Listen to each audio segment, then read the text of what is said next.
Hello everyone, कैसे हैं आप। आज हम एससीईआरटी की तरफ से दी जाने वाली रीडिंग कैंपेन न्यूमरेसी की वर्कशीट नंबर 10 सॉल्व करेंगे, जो कि 28 जनवरी 2021 की है। आज की वर्कशीट क्लास 5th के लिए है और थीम है फ्लावर्स एंड फ्रूट्स। तो चलिए वर्कशीट सॉल्व करते हैं। राजा, मंत्री, चोर, सिपाही।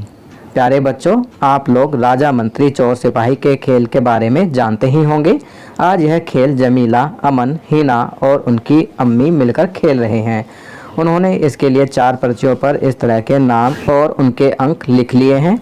खेल के समय प्राप्त अंकों का हिसाब रखने के लिए उन्होंने एक कागज़ पर अपने अपने नाम लिखकर एक तालिका तैयार कर ली है। थोड़ी देर खेलने के बाद अम्मी ने कहा, चलो अब देख लेते हैं कि किसको सबसे अधिक अंक प्राप्त हुए हैं। जमीला ने तालिका में लिखे सभी के अंक जोड़कर तालिका के नीचे लिख दिए। सभी अपने अपने अंक जानने के लिए उत्साहित थे। बच्चों, आप देख सकते हैं यहाँ पर 4 पर्चियाँ बनाई गई हैं। राजा, मंत्री, सिपाही, चोर। राजा के 1000 अंक, मंत्री के 800, सिपाही के 500 और चोर के 420। चलिए अब तालिका देखते हैं। बच्चों, आप देख सकते हैं यहाँ पर तालिका बनाई गई है, जिसमें हिना, जमीला, अम्मी, अमन के नाम लिखे हुए हैं और उनके जो खेल में अंक आए थे वो अंक लिखे हुए हैं। अब सभी का कुल स्कोर टोटल भी किया हुआ है। हिना का कुल स्कोर है 4360, जमीला का 5640, अम्मी का 4820 और अमन का 4220। अब यहाँ पर लिखा है सबके अंक बताते हुए जमीला ने कहा, मेरे सबसे अधिक अंक 5640 हैं। और इसके बाद अम्मी 4820 के, फिर हिना 4360 के और अंत में अमन 4220 तुम्हारे अंक हैं। बड़ी से छोटी संख्या की ओर अवरोही क्रम, जिसे अंग्रेजी में डिसेंडिंग ऑर्डर कहते हैं, 5640, 4820, 4360 और 4220 लिखा हुआ है। इस बात पर अमन को बहुत बुरा लगा कि उसके सबसे कम अंक आए हैं। अम्मी ने कहा, ऐसे क्यों बुरा मानते हो? हम इन संख्याओं को छोटी से बड़ी संख्या की ओर लिख देते हैं, इससे तुम पहले स्थान पर आ जाओगे। अब छोटी से बड़ी संख्या की ओर अर्थात आरोही क्रम, जिसे अंग्रेजी में असेंडिंग ऑर्डर कहते हैं, में लिखते हैं। तो यहाँ हम इसे आरोही क्रम असेंडिंग ऑर्डर में लिखेंगे। तो सबसे पहली संख्या कौन सी होगी? 4220, फिर उसके बाद 4360 और फिर 4820 और सबसे आखिर में होगी 5640।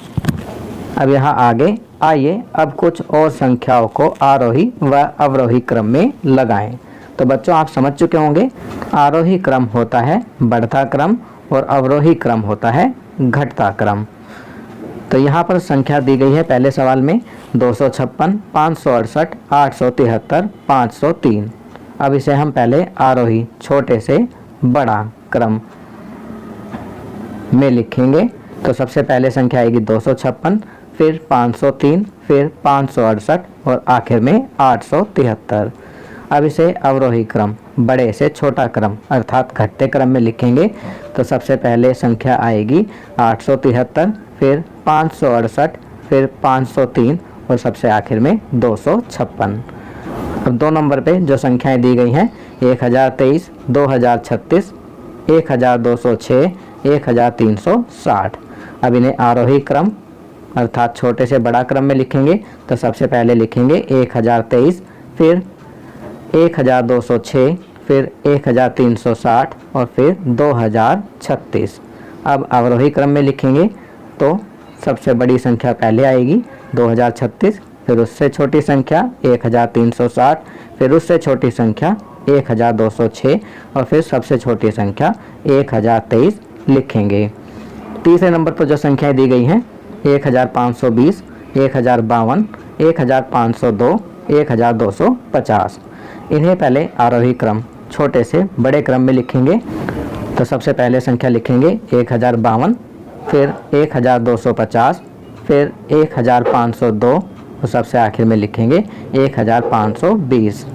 अब इन्हें अवरोही क्रम अर्थात घटते क्रम में लिखेंगे। तो सबसे पहले सबसे बड़ी संख्या 1520 लिखेंगे, फिर उससे छोटी संख्या 1502, फिर उससे छोटी संख्या 1250 और आखिर में 1052 जो कि सबसे छोटी संख्या है को लिखेंगे। तो बच्चों आप समझ ही चुके होंगे कि बड़ी से छोटी संख्या की ओर बढ़ते हैं तो अवरोही क्रम कहलाता है, जिसे अंग्रेजी में डिसेंडिंग ऑर्डर कहते हैं, और छोटी से बड़ी संख्या की ओर बढ़ते हैं तो उसे आरोही क्रम कहते हैं और अंग्रेजी में असेंडिंग ऑर्डर कहते हैं। तो बच्चों ये वर्कशीट यहाँ कंप्लीट होती है। अगर ये वीडियो आपको अच्छी लगी तो इसे लाइक एंड शेयर ज़रूर करें। अन्य विषयों पर बने हमारे लेटेस्ट वीडियोस को देखने के लिए चैनल को सब्सक्राइब करना ना भूलें और देखते रहिए हमारा channel knowledge kingdom. Thank you.